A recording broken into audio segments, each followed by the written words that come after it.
Inside each soul lies a quiet ache, a hidden sorrow waiting to be acknowledged, not ignored or suppressed anymore. These wounds speak softly through our choices, our fears, our silence, long before we ever find words to explain them.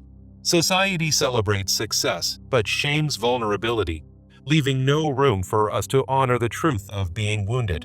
We pretend to be okay, wearing smiles like armor, while our inner world silently collapses under emotional pressure. Healing begins not in pretending we're fine, but in admitting something inside us longs to be finally heard. Carl Jung asked, "What happens if we stop avoiding the darkness and start listening to what it reveals?" The answer is not found in surface-level fixes, but in the deep inner dialogue we often avoid facing. Our ego resists the truth because it fears the pain that truth might uncover or threaten its control. But the self, deeper and wiser, waits patiently beneath every false identity we've built to survive the world. Jung wrote, "The experience of the self is always a defeat for the ego, and that's where healing starts." The ego demands praise and certainty, but the self desires surrender, wholeness, silence, and soulful inner reconciliation instead. We are not broken. We are buried beneath expectations, trauma, roles, and beliefs that are not truly ours. Every time we ignore our pain, we also silence the self that's crying to be acknowledged and embraced. The mask we wear cracks slowly, not because we're weak, but because we're finally tired of being someone else. There is nothing more painful than betraying who we really are in order to be accepted externally. But there is also nothing more liberating than remembering who we were before the world told us otherwise. Your wounds don't disqualify you. They are part of your becoming, the sacred entry to a deeper awakening. We carry within us not just pain, but the capacity to hold and heal that pain with compassion. The first step is not perfection, it's honesty, the willingness to meet your shadow without judgment or resistance. To heal is to stop performing and start returning to the place within where you feel truly home. Every person contains a shadow, parts we hide, deny, or fear because they challenge our carefully constructed self-image. The shadow isn't evil, it's simply the unloved, repressed, forgotten pieces of your soul asking for reintegration. The ego hates the shadow because it exposes the illusion that we are only light, only strength, only good. Jung taught that healing requires bringing the unconscious into awareness, meeting your darkness with curiosity and compassion. What you reject externally often mirrors what you unconsciously suppress and cannot yet love within yourself. The people who trigger us are usually mirrors, showing us unhealed emotions, unmet needs, and ignored truths. The ego wants to blame. The self wants to understand.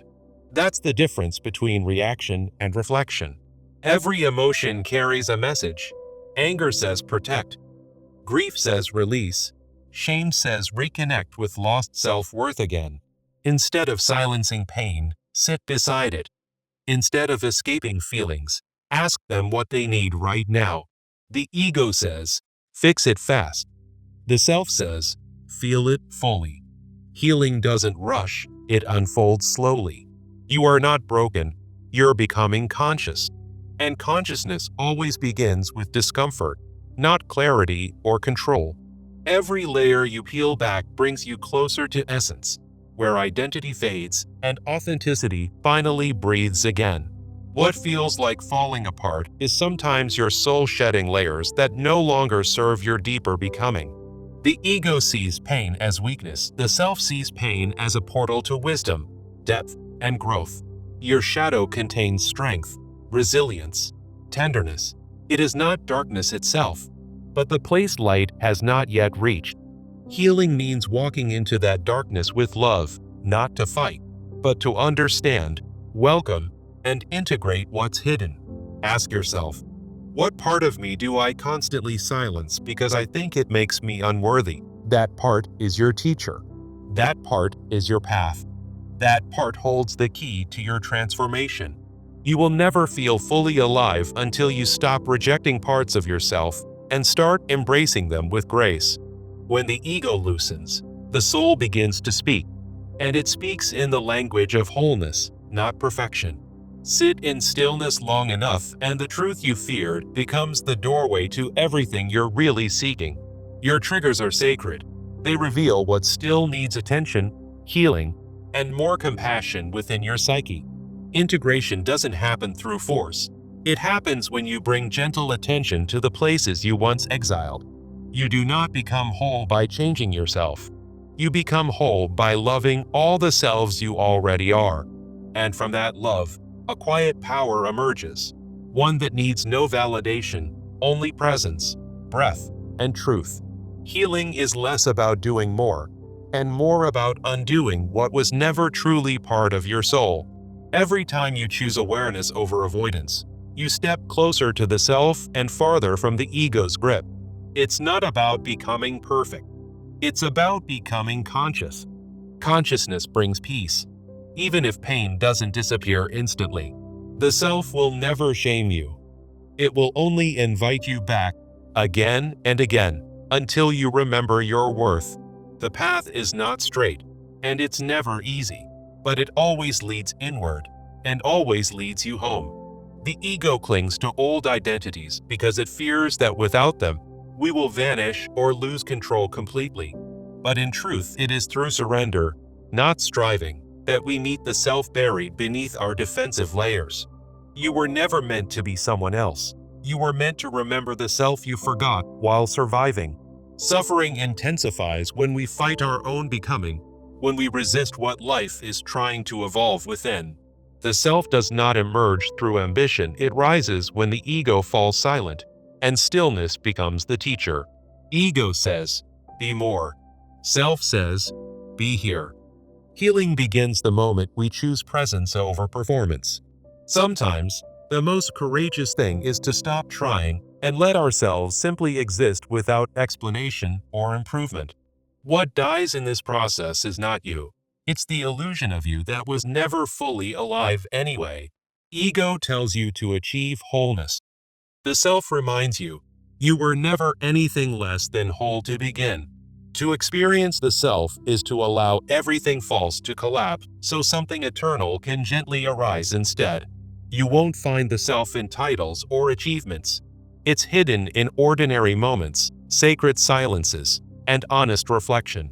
True healing is not relief, it's depth. It's not comfort, it's clarity. It's not escape, it's integration of all you are. The moment you embrace your flaws with compassion, you reclaim a part of yourself you once cast into darkness. Wholeness is not the absence of pain. It's the willingness to meet pain without shame, judgment, or avoidance. You do not heal through avoidance. You heal through allowance, through sitting with discomfort until it reveals its wisdom. Self-realization is not about becoming better. It's about becoming real, which often means letting the ego break open completely. In every breakdown is the potential for breakthrough, if we stay, breathe, and listen to what the pain reveals. When we no longer run from what hurts, we finally meet the part of us that holds real peace. What if the pain isn't punishment, but an initiation into a wiser, softer, more grounded version of yourself? Healing is not linear. It spirals through memories, emotions, old identities until what remains is truth, depth, and clarity. Some parts of you will resist. That's okay. Even resistance carries messages waiting to be honored and held gently. Let your tears speak. Let your silence be heard. Let your inner child know you will not abandon them. The self doesn't demand that you fix your past. It asks that you hold it with grace and awareness. Every difficult emotion is not the enemy. It's a messenger, carrying instructions for reclaiming the fullness of your being. You cannot hate yourself into healing. Only love, soft, persistent love, can transform the wounds the ego tried to hide. The ego wants to win arguments. The self wants to win peace. Choose the one that brings you home. You don't need to be strong all the time. Vulnerability is not weakness. It's the birthplace of true connection. We were not created to be invincible. We were created to feel, to break, to rise, and to remember. Ego is terrified of death, but the self knows every ending carries the seed of a sacred rebirth. Your soul is not here to compete. It's here to create, to expand, to experience this life fully awake. The self asks for honesty, not perfection. It doesn't care how polished you look. It wants the truth instead. You were never meant to carry it all alone. The self whispers, "You're allowed to rest and receive." When you breathe deeply, you return to the body. When you listen deeply, you return to the self. Slow down. The moment you're in holds more healing than the 100 goals your ego is chasing outside. You cannot integrate what you refuse to feel, and you cannot feel what you continue to reject or judge. The self is waiting beneath your fear, not to destroy it, but to love you through it with tenderness. In the quiet after the breakdown, the soul begins to rebuild, not based on ego, but on deeper truth. The self doesn't shout. It emerges in the pauses, the prayers, the presence you offer your pain each day. There's nothing more powerful than someone who has made peace with their shadow and no longer fears their depth. You don't need to be more. You just need to stop forgetting how much you already are right now. Let go of who you were told to be. Become who your soul knows you truly are underneath. You won't find the self through validation. You'll find it through intimacy with your own emotions and sacred vulnerability. When you stop explaining yourself, your truth becomes undeniable. It doesn't need defending. It needs embodiment and acceptance. The ego defends. The self dissolves all walls and returns you to the essence that existed before the wound. This is not about healing into perfection. It's about healing into presence, where you can breathe as your whole self. The goal isn't to feel amazing all the time. It's to feel honestly, fully, and without shame or repression. The self won't judge your emotions. It will hold them gently, waiting until you are ready to feel them safely. In surrender, you begin to see healing is not what you achieve, but what you remember you already are. Your scars are not your shame. They are sacred reminders of your strength, your journey, and your becoming. And when the ego finally bows, the self rises, not in noise, but in quiet, grounded, unwavering inner peace. The ego screams for certainty and applause. The self waits in stillness, offering wisdom that can't be earned or performed. Let the applause fade. Let the roles dissolve. What remains is the self, untouched by titles, judgments, or expectations. You don't need to impress anyone to be whole. You only need to stop betraying what your soul knows. Sometimes, the most revolutionary act is resting, because your worth is not tied to your output or productivity. The self values presence, not performance. It lives in the breath you notice, the tear you finally allow. Healing isn't always loud. Sometimes it's sitting with discomfort long enough for it to reveal its deeper sacred message. Be kind to yourself in the dark. That's where roots grow. That's where truth breathes, unseen but unshakable. You can fall apart and still be whole. The self never demands neatness, only honesty and unconditional acceptance. The ego thinks vulnerability is weakness. The self knows vulnerability is where love, truth, and deep connection are born. Don't rush your process. The soul doesn't operate on deadlines. It unfolds in spirals, seasons, and sacred timings. Even when nothing makes sense, the self still speaks. Even in chaos, its whisper remains calm and clear. The self is not something you create. It is something you uncover once the false self begins to fall. The ego wants you to compete. The self wants you to commune, to collaborate, to return to unity again. You will not find the self in the mirror of others. You must descend into yourself with compassion instead. The ego says, "Prove yourself." The self says, "You are enough." Even when no one is watching or approving, you don't need to be fearless. You need to feel the fear and walk anyway, slowly, intentionally, gently, but completely awake. The self does not eliminate fear. It transforms your relationship with it, making space for love and grounded clarity. The ego reacts with urgency. The self responds with wisdom, rooted in inner knowing, patience, and presence. This isn't about becoming someone else. This is about remembering the truth beneath every mask you were forced to wear. You were never meant to feel small in your own skin.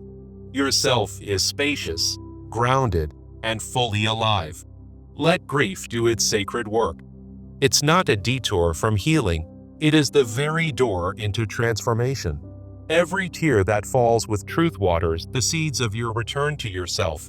More real, more whole, more tender. The self is your home.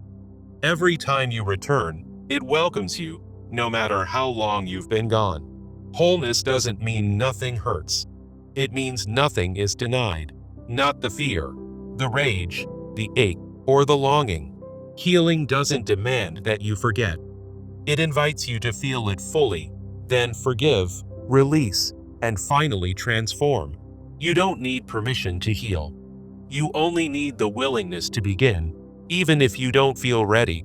The ego waits for perfection. The self welcomes you exactly as you are, messy, unsure, grieving, but entirely worthy. Nothing is wasted. Not the pain, not the silence, not the years spent lost. They all shaped your awakening. Let go of how healing should look. It often looks like silence, tears, stillness, and unexpected moments of grace. You are not late. The self doesn't follow the clock. It follows truth, alignment, and the rhythm of your soul. Ego will compare. Self will bless. Ego will compete. Self will breathe, soften, and trust the path it walks. Even when you feel broken, the self holds your pieces with reverence, never once questioning your value or light. Don't be ashamed of the cracks. They are proof that you've been open, tender, and brave enough to feel. Your softness is not weakness. It is the portal to presence, beauty, and an authentic connection to everything sacred. The ego fears surrender, but the self knows surrender is where the soul finally stretches, releases, and comes alive. You are not your mistakes. You are the one who learned, survived, and chose to begin again with wisdom. The self remembers what the ego forgets. That love, not control, is the essence of all true healing. You do not walk alone. Even in your darkest hour, the self walks beside you, whispering, "Keep breathing. Keep going." When everything falls apart, remember, this is how the self removes what no longer serves who you're becoming now. Trust the collapse. Trust the silence. Trust the aching emptiness. Sometimes, it's the sacred beginning of something more whole. When the ego is defeated, it feels like dying. But what's really dying is illusion, not truth, not soul. Let it fall. Let it unravel. Let the mask shatter. The self will always remain unshaken at your core. You're not here to fix yourself. You're here to love yourself into wholeness, piece by piece, breath by breath. Each breath you take in awareness is an act of defiance against the ego's need to always perform. When you feel small, remember, the self within you holds galaxies. You are vast, sacred, and deeply connected. Healing means reclaiming your aliveness, not waiting for joy to return, but choosing to honor the life inside now. The ego thrives in noise. The self thrives in silence. Listen for what's real beneath the surface chaos. You don't need all the answers. You just need to be brave enough to sit with the unanswered questions. Let your journey be slow. Let it be sacred. Let it be yours, untouched by comparison or outside expectations. In the end, the self doesn't need you to become more, it just needs you to stop hiding from yourself. It's okay to not know who you are. The self will guide you back one moment of presence at a time. Stop asking, "What's wrong with me?" Start asking, What have I abandoned in me that now wants to return? Ego shames what it doesn't understand. Self blesses what it finally feels safe enough to see and accept. You are not behind. You are exactly where your soul needs you to be to wake up and return. You don't need healing to be beautiful. But healing lets you finally see the beauty you've always carried inside.